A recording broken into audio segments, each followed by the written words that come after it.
Kasi kahit anong mangyari ay di ako mawawala ng pag-asa.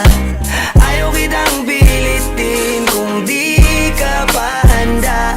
Sa susunod na lang, sa susunod na lang.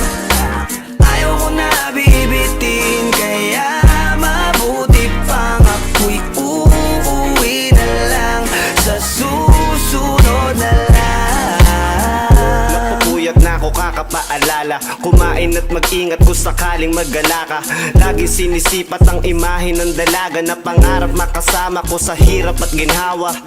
Typical na dahilan ng tagahanga mong hindi naghahanap ng iba kahit na nababatong. Naghihintay sa iyong sagot sa aking mga tinatanong, habang ang pamantayan mo ay pilit kong tinatalon. Kasi alam ko na hindi ka pa handa, may gusto kang makita pa sa akin at madama. Kaya eto ako naghahanda kung madapa.